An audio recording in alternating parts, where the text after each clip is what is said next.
दोस्तों, साथियों, नमस्कार। द पाठशाला ऑनलाइन में आपका स्वागत है। आज हम एक और महत्वपूर्ण विषय आपके साथ साझा करने वाले हैं, जो विश्वविद्यालय और महाविद्यालयों में छात्र राजनीति लगभग समाप्त है। बहुत लंबे समय से छात्र संघ के चुनाव नहीं हुए हैं। उस विषय पर हम आज बात करेंगे डॉक्टर रूपेश वर्मा जी से।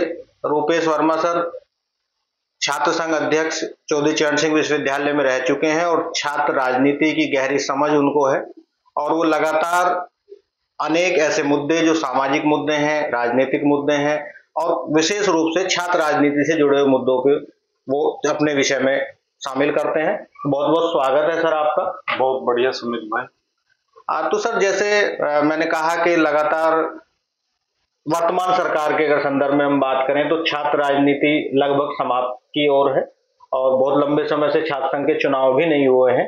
तो आपको क्या लगता है कि ये जो छात्र राजनीति समाप्त हो रही है, तो क्या ये मुख्य राजनीति को भी उस रूप में प्रभावित करती है कि उस तरह का नेतृत्व नहीं पहुंच पाता जो पहले छात्र राजनीति से मिलता था? सुमित भाई, राजनीति जो है, राजनीति को पहले इस तौर पर हमें समझना चाहिए कि राजनीति में जो हमारी एक चुनावी राजनीति और एक हमारी जो राजनीति है जो मुद्दों को उठाती है, जो दबाव समूह होते हैं, जो प्रेशर समूह होते हैं, तो दो तरह से राजनीति काम करती है। अब इसके संदर्भ में मैं नहीं जा रहा, लेकिन इसमें मोटी बात यही है कि जो छात्र राजनीति है उसके बिना आप बेहतरीन राजनेता पैदा कर ही नहीं सकते, क्योंकि बुनियादी तौर पर जो सीखने की उम्र होती है किसी भी क्षेत्र में, वो होती है आपके स्टूडेंट लाइफ। वो चाहे आप इंजीनियरिंग की पढ़ाई करो, चाहे आप डॉक्टरी की पढ़ाई करो, ऐसे ही राजनीति है। तो राजनीति जो अब दो तरह के प्रोडक्ट राजनीति में आते हैं। एक तो विश्वविद्यालयों में जो राजनीति होती है वो पढ़ी लिखी राजनीति होती है। अब वहां जो पौधशाला उसे बोलते हैं, पौधशाला जो बोलते हैं यूनिवर्सिटीज को राजनीति की, वो ऐसा ही नहीं बोलते। उसे पौधशाला इस सिलसिले में बोलते हैं कि भारत का भी यदि आप इतिहास देखोगे, आजादी से पहले का भी और आजादी के बाद का, बल्कि आप मोटे तौर पर देखोगे तो भारत की आजादी का जो आंदोलन है वो भी यूनिवर्सिटीज से ही निकला। वहां पहले लोग वकील बने, फिर वो इंग्लैंड गए, फिर उन्होंने वहां की राजनीति देखी, हिंदुस्तान की राजनीति देखी। उनकी शुरू में फिर ये समझ में आया कि वह भारत में जो अंग्रेजी राज है वो भारतीयों का शोषण करता है। ये बात कौन समझेगा? ये बात तो डिस्कशन में आएगी यूनिवर्सिटी के स्तर पे, उन लोगों के स्तर पे समझ में आएगी जो पूरी दुनिया का जिनको ज्ञान हो, जिस बच्चे का एक्सपोजर होगा उसी की समझ में ये बात आएगी कि भाई शोषण क्या होता, शोषण कौन करता, शोषण कैसे होता। तो ये बात आजादी के आंदोलन में भी, चाहे वो मोतीलाल नेहरू हो, जवाहरलाल नेहरू हो, महात्मा गांधी हो, सरदार वल्लभ भाई पटेल हो, या जिसका भी आप नाम दो, ये सब लोग यूनिवर्सिटीज से पढ़ करके ही राजनेता बने। और राजनेता क्यों बने?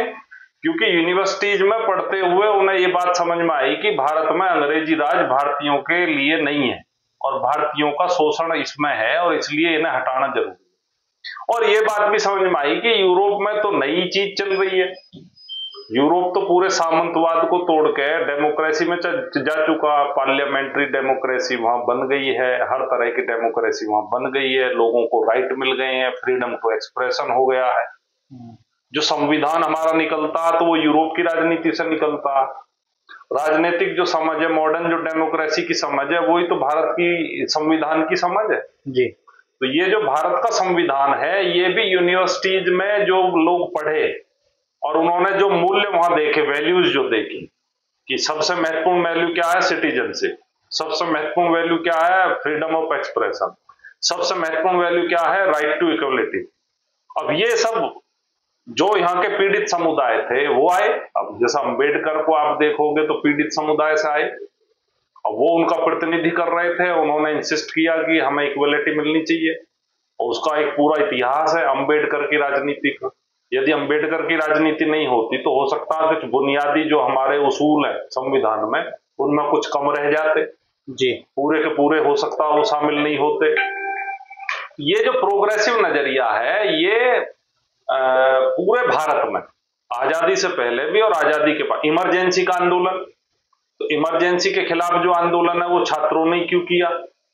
क्योंकि छात्रों को ये बात समझ में आई कि इमरजेंसी तो हमारे राइट को कम कर रही है। आम आदमी क्या देख रहा था कि रेल जो सही समय पर चल रही है, बाबू जो सही समय पर आ रहे हैं, लेकिन वो इस बात नहीं देख रहे कि इसके पीछे जो है आपकी तो आजादी छीन ली गई है। जी जी जी।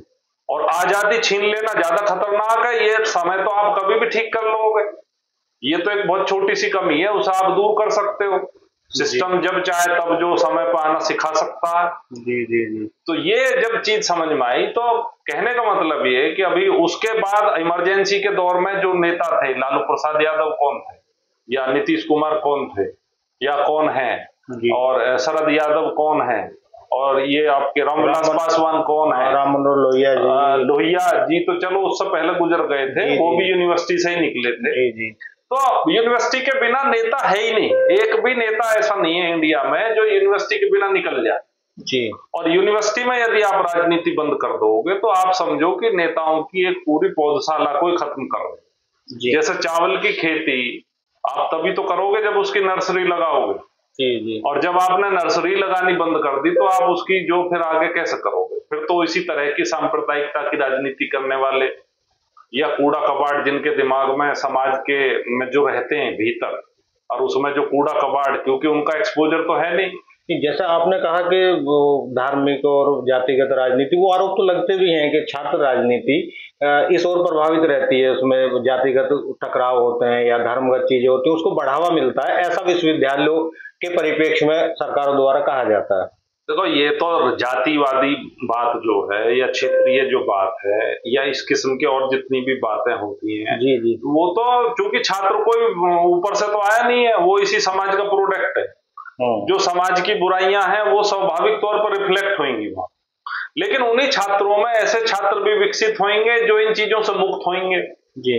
तो आपकी जो है गंदे विचारों से मुक्ति का रास्ता तो विश्वविद्यालय में जाकर निकलता। जी जी। तो एक तरह से आपके कहने का ये मतलब भी हुआ कि बिना छात्र राजनीति के छात्रों को जो नेतृत्व का कौशल है वो नहीं सिखाया जा सकता, संभव ही नहीं है। और अब चूंकि जो छात्र राजनीति विश्वविद्यालय महाविद्यालयों में रही, वो कहीं ना कहीं मुख्य जो राजनीतिक दल है उनके प्रभाव से रही, और सोशल मीडिया उसमें एक महत्वपूर्ण भूमिका निभाता है। तो क्या वास्तव में जो छात्र राजनीति है वो छात्रों के हित की बात करती है, या अपने अपने उनके जो आला जो राजनीतिक दल है उनको खुश करने के लिए नारेबाजी होती है? देखो इसमें एक तो बड़ी गड़बड़ ये हुई है कि जो छात्र वहां परिपक्व होने के कगार पर आते हैं जी, उनको छात्र राजनीति में प्रवेश करने से ही रोक दिया गया लिंग 2 कमेटी के माध्यम से। जी। तो एक तो सबसे बड़ी कमी ये हुई है।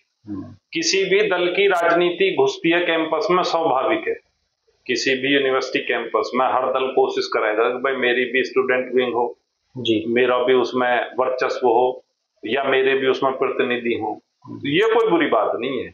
बुरी बात यह है कि आपने उसको डिरेल कर दिया, और डिरेल करने के मामले में जैसा नियमित चुनाव नहीं कराना, या बहुत अपरिपक्व छात्रों को राजनीति में प्रवेश करने देना, या ऐसे छात्र जो वो जम के आंदोलन करने की जिनके अंदर क्षमता है, जो निडर है, उनको डीबार कर देना जी। तो ये इस वजह से छात्र राजनीति पीछे गई है। दूसरा, विचारधारात्मक स्तर पर भी राजनीति, छात्रों की राजनीति पीछे गई। यदि आपकी विचारधारा नहीं है तो फिर छात्र राजनीति का भी कोई मतलब नहीं बचता जी। तो जब विचारधारा क्या है, अब जैसे एजुकेशन का जो प्राइवेटाइजेशन है वो गलत बात है। अब ये समझ कहां से आएगी?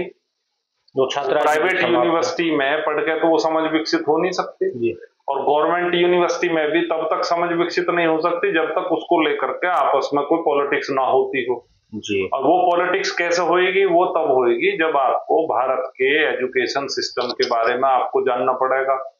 उसमें अलग अलग कमेटियों ने अलग अलग समय पर क्या सिफारिशें दी हैं उसके बारे में आपको जानना पड़ेगा। जी जी। भाई राधा कृष्णन कमेटी ने क्या कहा, डीएस कोठारी कमेटी ने क्या कहा, नई 1986 की जो एजुकेशन पॉलिसी थी वो क्या कह रही है। जी जी। तो उस रेफरेंस में आपको पता चलेगा कि भारत में प्राइवेटाइजेशन होना चाहिए कि नहीं होना चाहिए जी।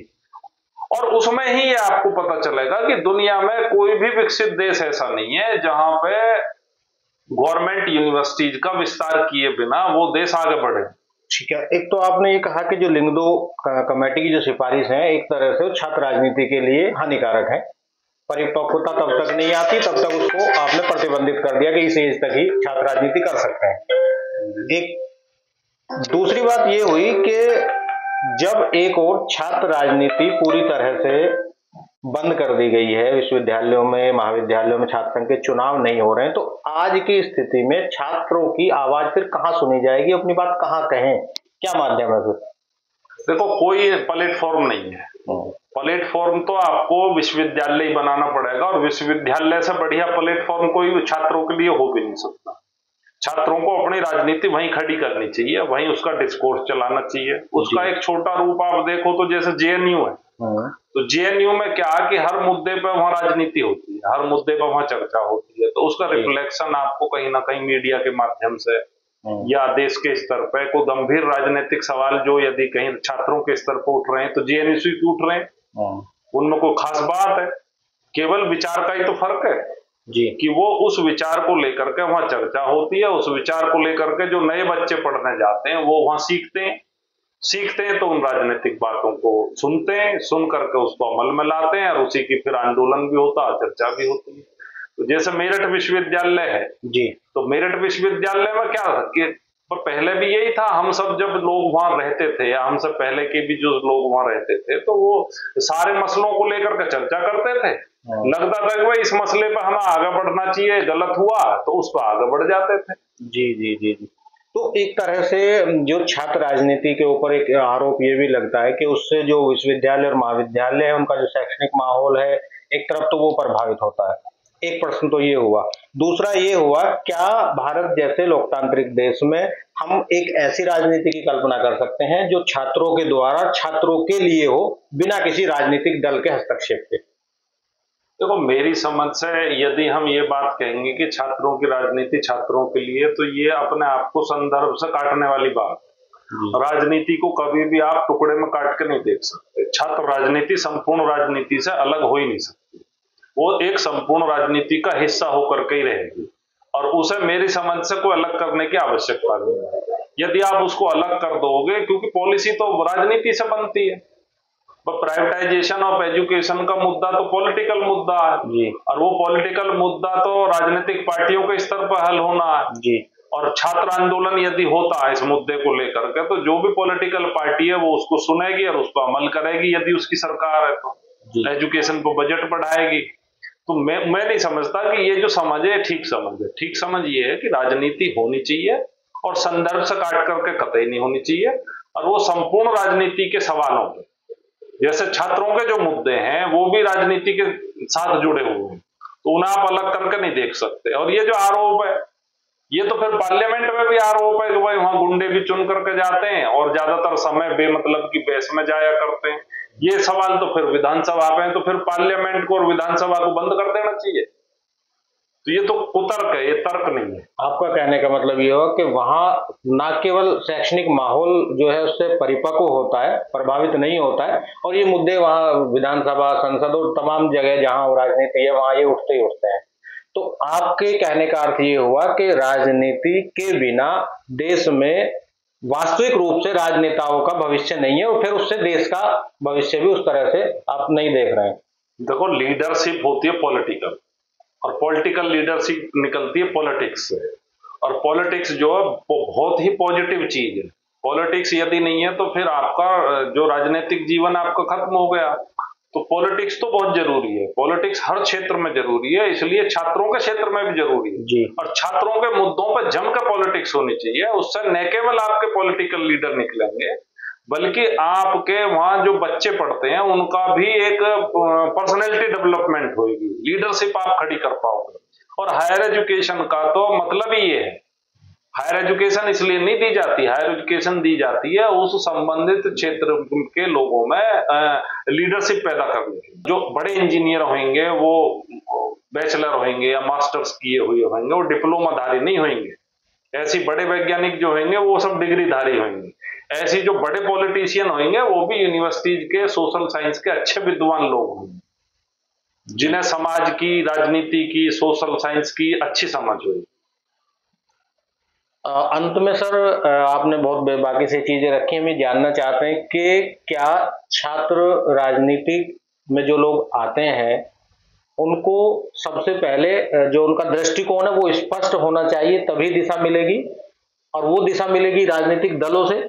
इस पर आप क्या कह रहे हैं? देखो, मैं समझता हूँ राजनीति को देखने का नजरिया दलीय तो नहीं होना चाहिए जी। राजनीति का यदि किसी को बुनियादी नजरिया लेकर चलना, तो वो उसकी शुरुआत वो हमारे भारत के संविधान से कर सकता है, और संविधान में जो बुनियादी अधिकार दिए हैं उनसे शुरुआत कर सकता है। मसलन जैसे सांप्रदायिकता की राजनीति को हम किस रूप में देखें, तो सांप्रदायिकता की राजनीति को देखने के दो नजरिए होंगे। एक सिंपल आदमी के सामने, वो यदि हिंदू है और हिंदू नजरिया उसे समझा दिया गया, तो वो सोचेगा कि मुसलमान खराब होगा। उसी को जब आप भेज दोगे यूनिवर्सिटी में, और यूनिवर्सिटी में जाकर के जब वो कॉन्स्टिट्यूशन के बारे में जानेगा और उसके इतिहास के बारे में जानेगा, तो उसे पता चलेगा कि सांप्रदायिकता तो बहुत खराब चीज है, ये तो झगड़ा, झंझट और दंगा खड़ा करती है, देश की एकता और अखंडता को खंडित करती है, और राष्ट्रीय हितों के खिलाफ है। तो इसलिए वो सांप्रदायिक राजनीति के खिलाफ हो जाएगा, और सांप्रदायिक राजनीति इनइक्वालिटी भी पैदा करती है, और सांप्रदायिक राजनीति फ्रीडम ऑफ एक्सप्रेशन में भी बाधा बनती है। तो जो आप क्लियरिटी वाली बात कह रहे हो, तो क्लियरिटी वाली बात आएगी यहां से, वो दलीय नजरिए से नहीं आएगी। मेरा तो हमेशा ये कहना रहता है कि जब भी आपका नजरिया देखो, किसी भी चीज को कसौटी पर कसो जी, तो उसके लिए जरूरी है कि आप संविधान के बुनियादी जो अधिकार हैं उनके बारे में पढ़ो, और उसमें भी 3-4 तो बहुत ही महत्वपूर्ण है। एक article 19 freedom of expression, article 14 right to equality, और आर्टिकल 21 राइट टू लाइफ जी। ये यदि आपने तीनों चीजें आपकी समझ में आ गई, तो फिर आपको हर चीज के अच्छे बुरे के बारे में पता चल। बहुत बहुत धन्यवाद सर, आपने छात्र राजनीति पर बहुत सारे ऐसे विषय से रूबरू हमें कराया जो बहुत महत्वपूर्ण है, और न केवल छात्र राजनीति छात्रों के लिए बल्कि देश के भविष्य के लिए भी अनिवार्य है। तो दोस्तों, साथियों, अगर आपको ये वीडियो पसंद आई हो तो लाइक करें, सब्सक्राइब करें। जय हिंद, जय भारत। नमस्कार।